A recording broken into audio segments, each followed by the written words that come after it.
Good evening, everyone. Tonight we're going to be talking about grieving and anger. This is such an important subject, and the question I receive most of the time about anger is why. In my anger, I ask a lot of why questions when I'm grieving. But sometimes people are confused by the fact that they are angry or feel ashamed when they realize that they are feeling angry. And there can be so many different reasons why we feel this way. And yet it is such an important emotion to recognize and acknowledge. Let's have a look at a few more descriptive words that anger cover. There's a really helpful tool by Susan David, which I call the umbrellas that she designed about emotions. And under the umbrella of anger, when we look at words that can describe the different emotions we experience, the words that might resonate with you are irritated, defensive, annoyed, grumpy, offended, spiteful, frustrated, or disgusted.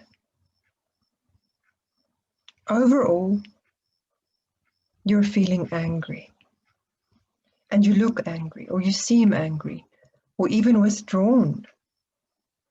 Sometimes we confuse anger with hurt. So just to mirror the two, I want to compare a few of the words under the umbrella hurt with what we've just looked at under angry. Hurt is the blanket term, and I want to highlight something tonight about a blanket term. We can also, in narrative therapy, refer to this as a thin description. When we want to describe how we feel or what we are going through, it is really not always possible to sum it up in a word or to sum it up in one sentence. And when we're dealing with grief, there are different phases of grief, and that makes it really tough to answer a simple question that someone could ask us after a few months, knowing that we've lost someone close to us, or we've gone through some other shock or trauma in our life and we are grieving. And someone asks, how are you doing today? And you say, I feel hurt. I feel angry. Of course, most of the time we just say, I'm fine, thanks. And this is what we refer to as a thin description. Because most of us understand the concept of an onion, the layers of an onion, and our emotions are in layers. We only share the top layer, the thin description, in certain context. But when we sit with someone who's really caring about us, who really has made the time to come and to listen to us, who really wants to know how they can support us, that's when we go into the different layers. Or I hope at least that you do allow yourself to do that. So the thin layer of hurt becomes something like, I feel abandoned. I feel deprived, tormented even by this grief and by memories or by regrets. I feel isolated, betrayed, jealous, victimized, shocked.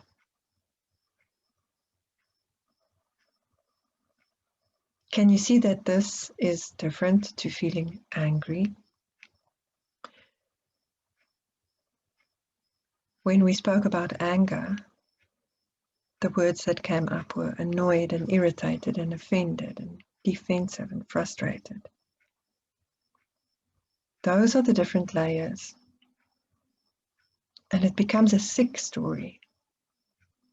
Whereas the umbrella of hurt or angry is a very thin story. I hope that this helps you to become more comfortable with finding a description for how you feel. I'd like to take you tonight to chapter 7 in my free book. It's a free bonus material for anyone who is making use of this platform. You can download or read or share this little booklet, roughly 25 pages in A4, and you're welcome to just click on my website and go to the tab called Giving Back. The link is also here on the Facebook page. And under Giving Back on my website, you will find the tab Trauma and Grief. And if you click there, the free material is available. At some stage in grief, in our grieving, we can experience a sense of anger. It could be bubbling deep down inside. And we could be very hesitant or scared to acknowledge it. We might not even recognize it. That's completely possible. Until one day, one moment, unexpectedly, a button is pressed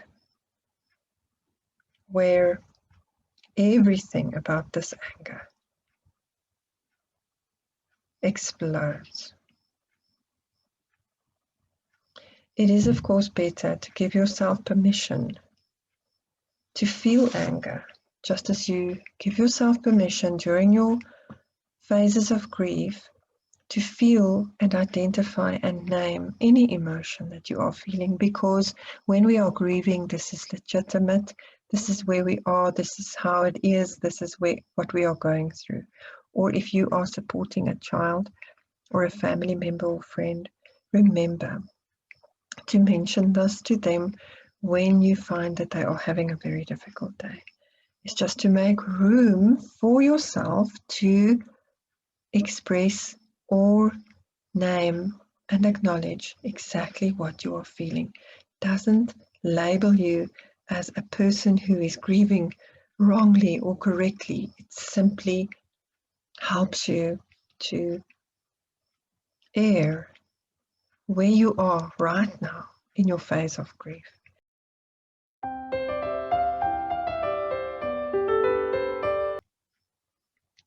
And the good news is that this too shall pass. If you feel guilty about your anger, you will work through your anger and it will pass. Maybe you are angry because you're finding it difficult to forgive someone because of something that happened. Maybe the driver of a vehicle who skipped a red robot, or who was driving under the influence, and in that process directly caused the death of someone you love and needed in this life, and that person is no longer there.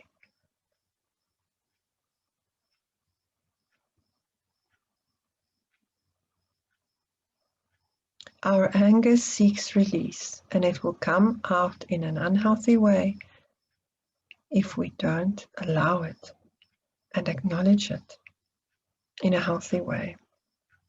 Do not be afraid of your anger when you are grieving. One of the best ways to deal with anger is to write about it, whether it's a sentence, a word, a paragraph. You can even delete everything you've written once you've got it all out of your system. This might sound strange, but one of the techniques that I used when I had to work through an intense stage of recovery in my life was to send a voice note to myself. It was literally a verbal diary, and I didn't do it every day. But when I found myself reflecting internally, and I grabbed hold of something that was really intense or difficult for me, I would then do a voice note and just record what I'm saying and send it to myself on WhatsApp. It was out of my system, and I knew that if I had to listen to it later, it would make sense.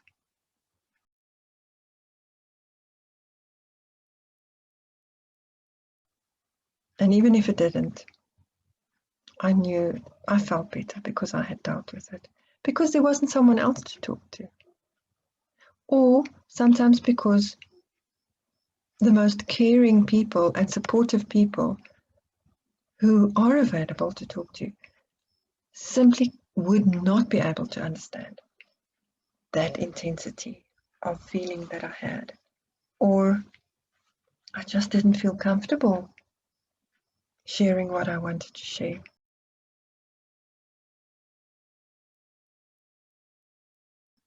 And you know, in the end, we are, in this life, our own best friend. So, by the way, if you haven't yet managed to secure a deep friendship with yourself, then there's never a better time than now to become your own best friend. So send your voice note to your best friend, to yourself. Something that I want to point out about anger is that anger, in the process of grieving and in the context of grieving, anger comes to the fore and starts to become visible, usually in a later stage of grief, which is, believe it or not, a positive sign. Because when we are very overwhelmed with grief, we tend to be more suppressive, neutral, or numb about our feelings. And it is a self-preservation method that our brain and body allows to get us through a difficult time. So, in light of that, when you see a person who has been grieving and who might even have seemed depressed for a long time, actually showing signs of high irritability and frustration and venting, the anger that they are feeling is coming to the foreground, and it needs space, it needs room to surface so that it can go. It means that this person is more in touch with their actual feelings, more in touch with the present than with the past. This is a definite sign of moving on in your stages of grief. So remember this, if you are the one supporting someone else, no matter how strong they feel, it's actually a positive sign.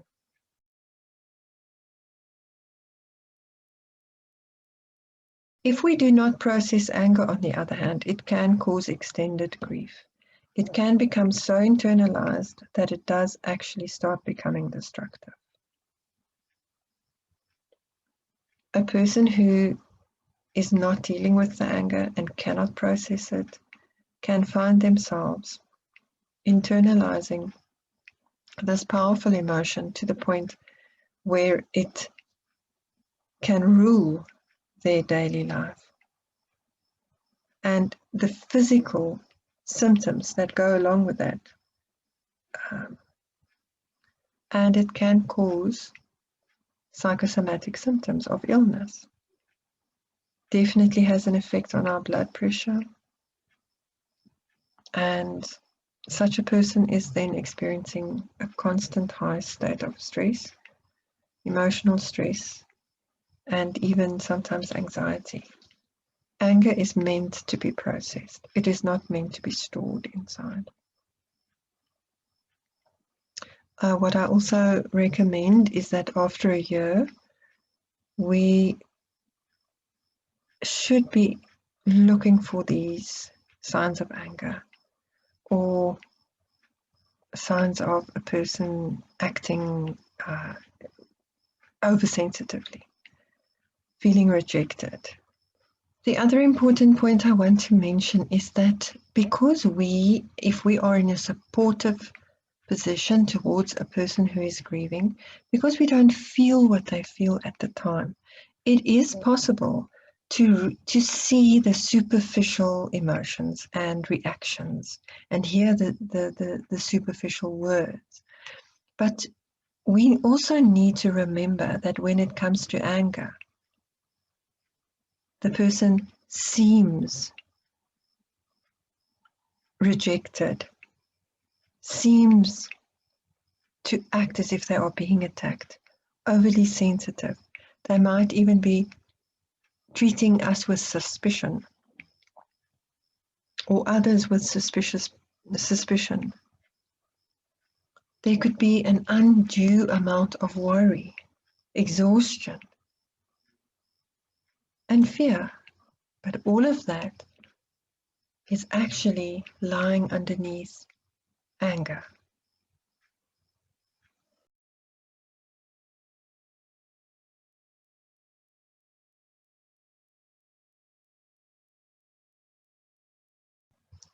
Most important thing to remember is that we don't have to go through any stage of grief alone. I want to just invite you to contact me if you do need any private therapy or grief counseling. This online group is dedicated to a free bi-monthly grief support session for anybody who needs it of any age. Lastly, tonight, I just want to point out that there are two factors that can contribute to a condition of anger, especially if you were overly dependent on the deceased person and the death came so suddenly that you had no time to prepare yourself for the road that you need to walk, which is for the independent road that you need to walk, or for the extreme change in circumstances. It is also natural to have a sense of anger in that consequence. And of course, it goes without saying that anger in terms of grief can also be a part of a situation of regret when there was not a healthy relationship between yourself and the deceased, or any unresolved issues, or a really negative, toxic relationship. Lastly, children sometimes get to that point of anger when they realize that the parent who has died really isn't coming back, and the child can feel anger for being abandoned. Yes, by death, but nevertheless abandoned. And it takes time for a child to understand the context of our present world and the life hereafter, and to make peace with the fact that a loving parent would never choose to leave their child, but that we are on this earth and that not everything, and especially death, is not always in our control. So I just want to encourage you to seek help if you are really battling to work through your feelings of anger, and you are most welcome to read through the booklet and to send me a message if you feel that you want to book a private session. Otherwise, I look forward to seeing all of you at our next session every second Monday evening at 7, right here online. Be blessed.